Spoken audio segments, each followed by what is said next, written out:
Hey, horror and TV fans. Happy October once again. We hope you're having a good October, a good spooky season. This is going to be me and Rachel doing the second episode of The Haunting of Hill House, the Netflix limited series. So, episode 2, we already did episode 1 with, and episode 2 is called Open Casket, themed one. And we see in the past with Shirley at Hill House as a kid, we see kind of her first experience of death. I think that's one of the big themes of the episode. Her kind of having this attachment to like these kittens, which she finds. And I guess very relatable in a way, because for a lot of us, our first experience of death is through like animals, because that's quite natural. You're very young, so it's sort of quite unlucky if you've lost a family member or someone at that age, at least not anyone that close. So I think for a lot of us, losing like an animal is our first experience of death and how we learn about death. And yeah, obviously can be very heartbreaking to someone of that age. So she forms this attachment to these kittens. And obviously there's like a debate between the parents about should we really let them in the house because they're possibly quite ill and on death's door. And with this being Hill House, there's obviously a suggestion of something supernatural maybe going on, although it doesn't quite reveal whether there was or not experience in the past, which really makes, first of all, I think it sort of motivates Shirley to maybe deal with death in her profession. But I think also it kind of makes her a bit more, withdrawn and sort of cold when it comes to dealing with others and death. Although obviously we see her very good at her job, like in an early scene where she's kind of taking this kid sort of through the process of grieving, guiding him through, because he's lost like his grandmother. She is a funeral director, and now she's lost her own flesh and blood. How she feels it's a natural thing to actually do the funeral and put herself through that, and people around her, obviously Theo being one of them because she's there, doesn't think this is the best idea. So what did you think of this episode? So I do have to admit, this is probably one of my least favourite episodes, but I think that's mostly because Shirley is my least favourite Crane sibling. When we spoke about Stephen, I had a lot to say about how he's very unpopular in the fandom, and I tend to defend him a lot. I don't have that same thing with Shirley. When it comes to the dislike of Shirley in the fandom, I can actually very much understand that. She's a very cold, closed-off character, and not in the way that Theo is, in an entirely different way. So I find her character a little hard to deal with. I think that, but I do think this episode is a great character study. Like, obviously, every single one of his siblings' episodes is a great character study showing exactly how the trauma affected them and what specifically about the trauma of their mother's death affected them. So obviously, as you were saying, we get to see Shirley's first brush with death with the diseased kittens that she finds. We get to see that she can be very caring and compassionate even as a child. She obviously wanted to take these kittens in and help them. She was very horrified when her father suggested that they just leave them there. She was very upset when the first kitten died and they had the funeral for it. And I think it was very interesting to see how upset she got when her parents gave the kittens to someone, like when they told her that they gave them to someone else to look after. I think it shows a little bit of her controlling nature, how she likes to be in control of things and how she likes to be the ones to try and fix things. And then, of course, we see the trauma for Shirley of her mother's death. A lot of that came to do with the open casket. Now, this was actually something I wanted to ask you about. In England, are open caskets, is that part of your culture? I mean, I don't know how many funerals you've been to, but I know that it's very much a part of American culture to have open caskets. It's not as big of a culture here in Australia to have an open casket. One of my nanas did have an open casket, but my friend's father died a few years ago and he had a closed casket. I'm pretty sure that Stephen had a friend who had a father pass away and he had a closed casket. So viewing the body is it's not a big thing in Australian culture. Is it part of UK culture, or do you just not know? Have you not had much experience with that? Well, I mean, I've been to a few. No, I don't think it is, because I've not seen it, and people sort of older than me have said that they've not seen it. I think because, like, with my uncle, we did see him before the funeral, so we sort of saw him that point, but that was obviously in private, so that's not quite the same thing. I think for the actual funeral, it obviously wasn't like that, and I think you're probably right. I think in this country we don't normally do that. Yeah, it is very interesting because, I mean, I've seen other American movies. The first movie I ever saw with an open casket was My Girl, and I thought that was just the norm. And then I grew up and found out that no, it's not the norm in Australia. So I do find it very interesting that it is so ingrained in American culture that it just seems to be the norm. And I do, on one hand, I do understand the reasoning behind it. It's supposed to be so that you can see the person for the last time and you can say goodbye and you can view them respectfully and say everything you need to. But I think that opening scene with the kid also underlines how sometimes maybe open caskets can cause further trauma, because this kid is obviously very scared to see his grandmother. And I like the speech because it comes back later that Shirley gives, how she says, I am going to fix her up so she looks exactly the way you remember her. I'm going to fix her so that you can have a good picture in your mind, a better picture in your mind. And you can tell that she's obviously recalling her own experience. And then you see her as a child at the funeral and she's very, very hesitant to go and see her mother's body. And she's crying and she's very upset. And the funeral director takes her hand, and it's kind of a callback to her at the beginning. She's now taken this role as the funeral director, and he takes her up to the body and she says, oh my God, you fixed her.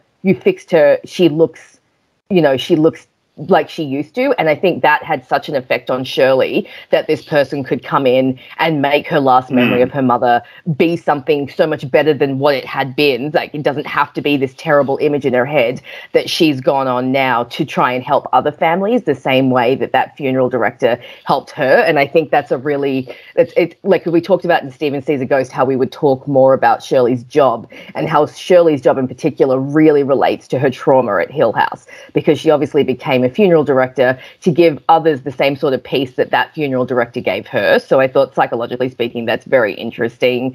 And she's obviously a bit of a bleeding heart, because we do find out that she gives out freebies a lot. And as her husband points out, it's not, it's basically turning into charity. But while I feel frustrated with Shirley, because obviously, at the end of the day, it's still a business that she's running. They still need to make a living. They still need to make profit, which sounds horrible, but it's true. And she doesn't seem to really think about that side of things, which leaves it to her husband. And of course, we have a little bit of a clue where we see her find a checkbook of her husband's that is just in his name. And there's a bit of a hint as to there's some sort of monetary thing coming in that we don't quite know what's going on yet, but we will find out soon, and that's going to be really explosive. So I like that we get some more breadcrumbs for both the past and the present. And also, I just want to mention Shirley has her own ghost, who we obviously see a couple of times this episode, the man that she keeps seeing cheersing her with a drink.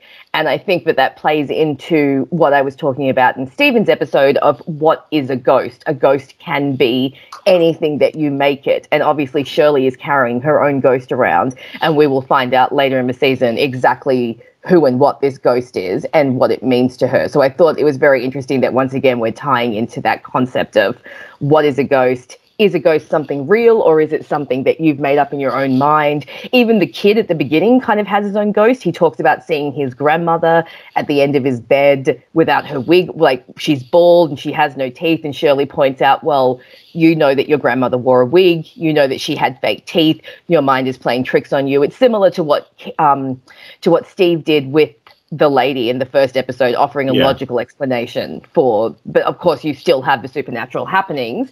And obviously Shirley's had experience with that in Hill House, but she's similar to Steve, I think, in that she doesn't really believe that it was supernatural. She just believes that a tragedy happened and that they lost their mother, and she obviously still carries that. So yeah, Shirley's episode, a lot to talk about, but Shirley as a character, I don't particularly like. What about you? What are your feelings about Shirley? She was quite hard to deal with at times and quite sort of awkward, and maybe just doesn't have the sort of complexities of like certain other characters. I think she is complex, and I think this episode, as the first one did, was good at showing the different sides of Shirley. Because one lighter moment which I actually enjoyed with her was the one where she was like with her kid and he wanted to dress up as like Daredevil, and she got the name wrong. She said like Devil Man. The kid's just like, oh, did you just say Devil Man? Really, Mum? Yeah. Yeah, that's a really cute moment because it's sort of like realistic. You think, yeah, that's sort of thing Mum say by mistake because they're not quite with it. And, but it was sort of cute as well. You know, you can understand it. So I enjoyed that as a lighter moment. But definitely you do see the many sides of her in this episode, but both good and bad. But yeah, when it was like the badder stuff, I'd say it was quite hard to deal with her. Because I think this is the episode, isn't it, where in the flashback we see how harsh she is towards Luke. Yes.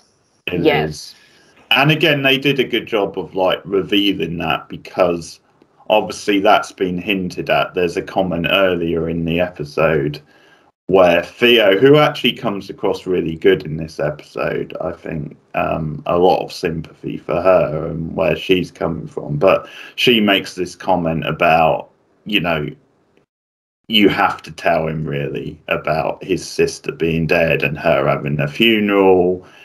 And she makes the comment about he didn't even come to a wedding. And then we obviously see that scene later on, and just how sort of, I mean, in my opinion, I don't know if you disagree, but how terrible Shirley is in that scene, really. I'm in two frames of mind when it comes to that scene, because you do see earlier in the episode that Shirley forked out $6,000 to send Luke to rehab, which he then threw away, you know. And as we talked about before with Stephen's episode, Luke is such a sympathetic character, and addiction is obviously an illness that must be treated as such, but it is also an illness that you do need to take responsibility for, and that can affect your family members. And so we've already seen Steve have his little altercation with Luke, and now we see Shirley.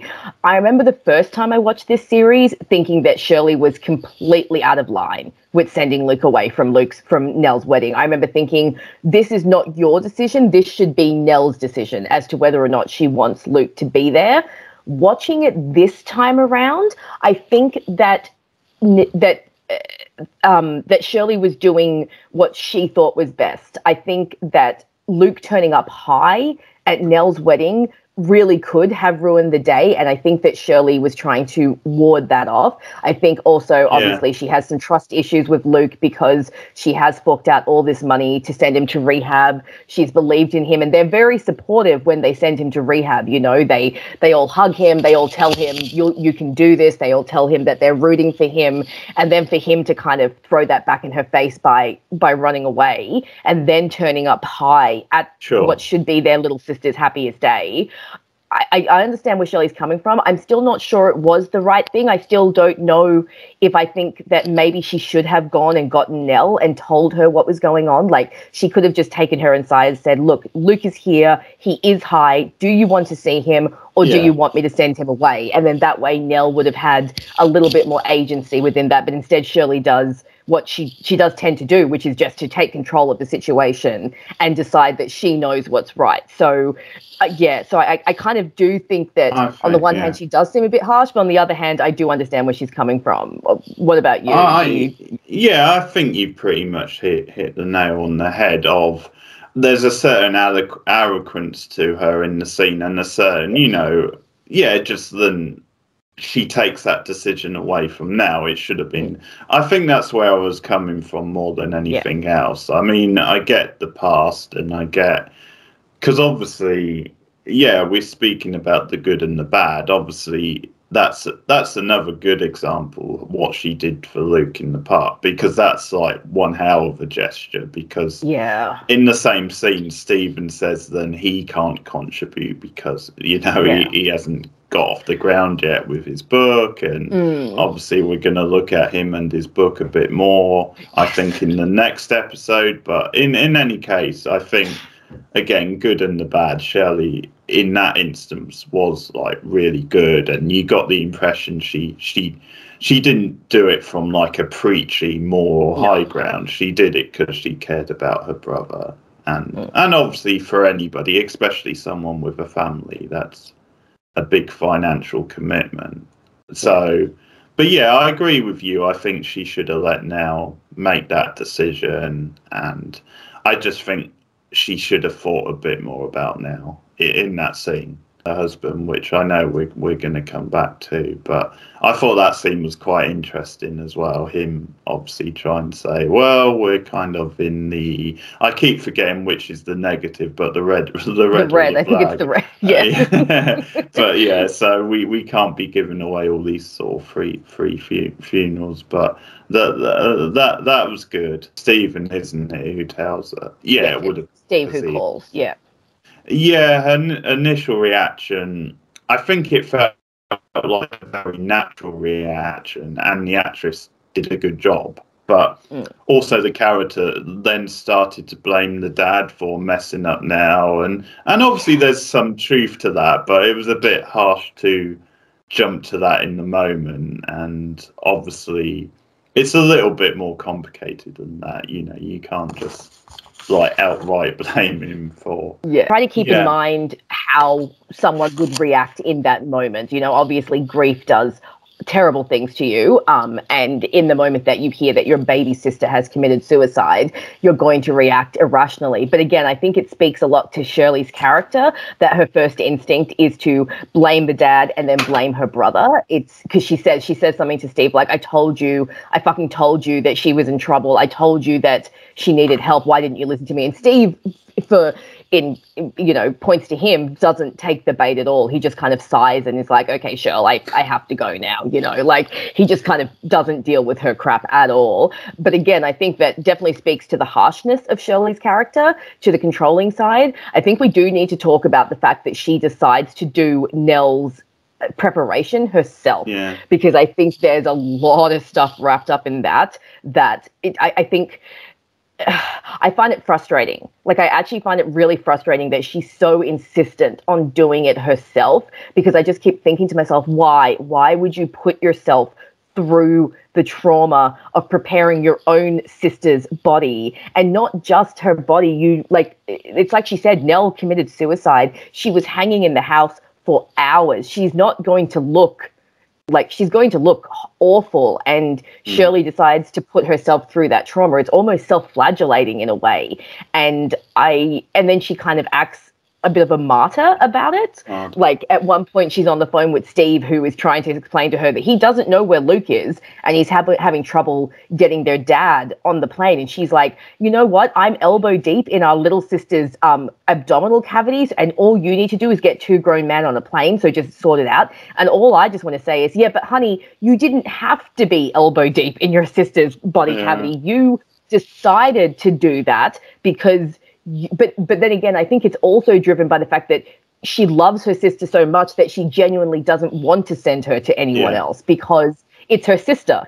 She wants to take care of it and she wants to fix it. So it's definitely also coming from a place of love and grief, but it is coming as well from a place of control and self-flagellation and being a bit of a martyr. So again, when it comes to Shirley, it's so hard to kind of deal with her character, because on the one hand, as with all Cranes, the Crane siblings, she's very sympathetic. There's a lot of trauma, there's a lot of issues. They all lost their mother so young, now they've lost their sister, so you do feel sorry for her. But at the same time, I don't know about you, but at the same time, I want to strangle her a lot of the time. So it's kind of, you spend the episode fluctuating between the two. Like, on half the time you feel you feel like smacking her. The other half, you want to give her a hug.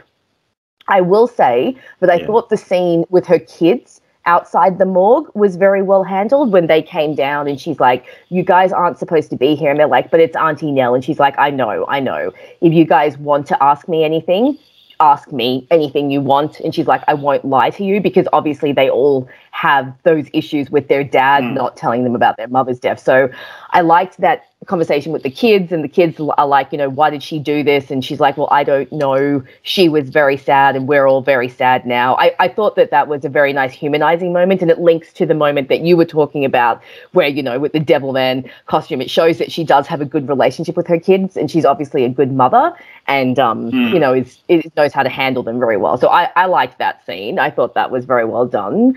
Do you have any thoughts about that whole her doing Nell's body kind of thing? Yeah, no, I agree. I mean, I think it goes back to this double-edged sword of wanting to be a funeral director, and obviously in the past seeing how powerfully it affected her. And I think it's just this sort of tricky grey area where there's just this chance, isn't there, that if you have that career, then you might one day have to, or have that decision. Whereas obviously if you weren't a funeral director, that would be taken out of your hands anyways. It would just go to a funeral home, and you would have obviously hard sides of being a funeral, because obviously a lot of times with it is a job, and obviously you have to care to sort of do that job. But at the same time, obviously dealing with the job day to day, you obviously do learn to be detached. But that's extremely difficult when it's your own flesh and blood, and it's obviously something they deal with in the first episode of 6 Feet Under, because that's obviously quite a natural thing. Anyone who's seen that show will know what I'm talking about the way that show starts. So it's one of these murky areas where if you are a funeral director and someone close to you dies, as long as it sort of happens in nearby, sort of in the city, then you're sort of being in a way confronted with it more than you otherwise would be. That Steve, I did feel for Steve in that scene. I thought she was pretty awful, and putting so much responsibility on him, having to find these two guys, and he weren't sure where either one of them was particularly. So that's a lot to put on Steve. So I will say, I did note down poor Steve basically. I know. On my notes. So no, I thought that was all really, for the drama, very, very effective stuff. And obviously I also agree with you. I did like the scene with her and her kids. And another good contrast shot is the contrast between her doing, Nell's makeup for the funeral and then in the past for the wedding. So that was nicely done as well. It was sad, wasn't it? It was a really sad contrast, really heartbreaking and kind of traumatic. But I guess, and again, I think that comes back to what I was saying, and that part of her is doing this because she loves her baby sister and she doesn't want anyone else to do it. It's like it's her job and it's her responsibility to make sure that that she fixes her, which is basically what in her mind that's what her job is. She fixes people so that their loved ones can have a good memory. But of course, as she's doing that, we of course have the flashbacks to the kittens. So if we go back to the past, when the kittens become diseased, she sees a bug crawl out of one of the kittens' mouths, and it severely disturbs her. And she has a vision of the same bug crawling out of Nell's mouth, which, of course, I've actually found Shirley's episode, I don't know if you noticed this, but Shirley's episode was actually quite light on the horror. Especially compared to the first episode, Stephen's episode, where we saw the bent neck lady and we saw Nell's ghost and we saw quite a lot of the scary stuff that happened. Shirley's episode was a little bit more about the drama. It was more about the family drama of them losing their sister. When we saw some flashbacks to them in the past, it was mostly happy flashbacks. We saw little Nell trying to get everyone to have a tea party with her, and we saw Shirley taking photos of her family, and we saw a lot of the happy stuff. It wasn't really until the end of the episode where we have that shot where Shirley is in the morgue and she sees her mother's corpse next to Nell's corpse, and her mother sits up and offers her the box that they buried the kittens in. And again, you're not entirely sure as to whether this is a real ghost or if this is a hallucination. And I'm pretty sure we will see this scene from another perspective later on in the series. So so Shirley's episode was definitely, for me, felt more about the drama of everything and more about the family tragedy that was going on rather than the actual horror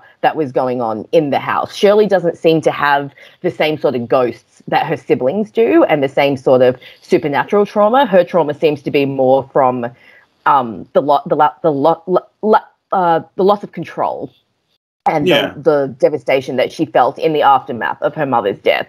I do like that she has... So we see earlier in the episode, we see Olivia making plans for their forever home because their parents are house flippers. You know, they fix up old houses. That's the whole reason that they're at Hill House. So they don't have... you get the impression that the kids have never actually had like a house that's theirs. So the mother is talking about the forever home, and then Nell and Shirley go out to play, and the mother says, when I flick the porch light, that means come home, which we will see again. We'll see that come up again. But I do like at the end of the episode, you see that Shirley has a model of the forever home in her office, something that she's obviously held on to from childhood. And as she walks away, you see the porch light flick on. And I actually thought, is that a reference to the fact that Nell is now dead and in like the office, like Nell come home because she's died, so she's going to go back to Hill House? I thought it could have been like a little commentary, but I found this episode quite horror-light. What about you?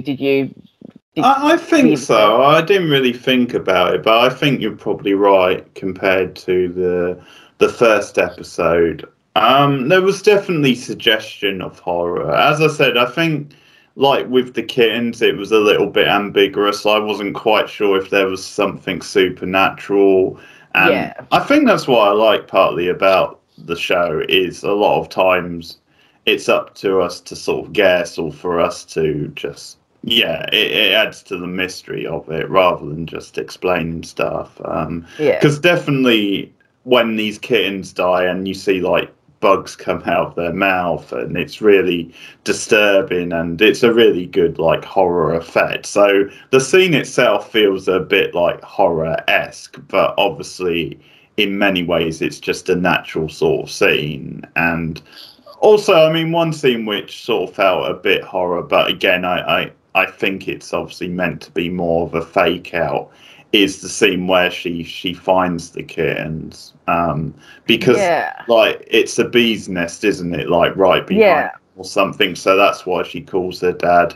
And that was just as a visual like horror moment. That was maybe the standout horror moment in some ways of the episode, because just the way that was shot, and also I guess it also goes to again her coming across these things for the first time at a young age, you know, probably the first time she'd come across like a bee's nest, for example. So that's maybe why she, in her mind, it appeared to her as something else, like something supernatural or just something, I guess, than she wouldn't have come across. So I guess that's part of the reason it freaked her out. True. Also, I forgot, there is also a scene where she and, she's in bed and young Theo storms in and is all like, what do you want? And Shirley's like, what's going on? And Theo's like, why are you banging on the walls? And Shirley's like, well, I'm not banging. And then they both hear banging on the walls and they jump onto the bed together and start screaming. So I actually had forgotten about that until you mentioned the diseased kittens and the bee's nest. So maybe a little bit more horror than I'm remembering. I think maybe just that this episode is so heavy. You know, it's a really heavy episode because obviously it's the first episode that deals with the aftermath of Nell's death and just a lot of the family drama. So I maybe just got caught up in that and wasn't noticing the horror as much, but it definitely felt more about the grief this time around. I think that makes sense in that he couldn't hear. Yes, the Dudleys, yes. That's it. Just claiming that he's never heard any dogs on the ground, and yet the kids are both saying, we hear dogs sort of every night. And again, this will be interesting because like, unlike you, it's been a few years since I've seen this. So from my point of view, it'll be interesting to see if that's sort of explained later or something like that. But it's that again, yeah, adds to a little bit of a small mystery there, because why are they saying, they've never heard dogs when the kids are insistent? And again, it's sort of thing. Because I mean, obviously, as a kid, your imagination can run wild, but that's a pretty big thing to sort of like mistake, especially if they're saying it's happening all the time. Because they're old enough to know if they hear dogs, sort of thing. But again, it could be supernatural, it could not be. I think that's part of what they're going for. So actually haunting the kids, what isn't. Oh, speaking of hauntings, I can't believe we didn't discuss this in the first episode, but you know about the hidden ghosts, right? All the hidden ghosts that are in this series? Yeah. So as I'm rewatching, I'm trying to keep my eye out for them because they're so subtly placed that you just miss them. Now, I have to admit, I didn't see any in this episode, but when we get to the next episode, Theo's episode, there were a few that I noticed because I just thought that was such a great concept that Flanagan hid all these ghosts into the shots in Hill House, and they're so subtle that you don't even notice them at first. And I remember sometimes you'll see like something, you'll be like, was that? Did I just see? But then you'll forget about it. So yeah, the hidden ghosts in this, because I love the idea, and we'll get into this more as the series goes on and as we learn more about the house, but the idea that Hill House is just so full of ghosts that they're just everywhere and that you just sometimes don't see them because there are so many of them haunting the house. So the hidden ghosts, very cool aspect. I remember when the series first came out, there were all these gift sets and pictures that were floating around the internet of people finding all the various ghosts hidden everywhere. So we'll definitely have to keep an eye out for those as the series go on, because they add a lot of the atmosphere. And when you do see one by accident, it can be quite startling because they do pop out of places that you're not expecting them to. So it's just like, oh, okay, hidden ghosts. So I think that adds to the that's overall really nice. That's a nice touch, because that's like a little Easter eggs, really. So that's really cool. Cool.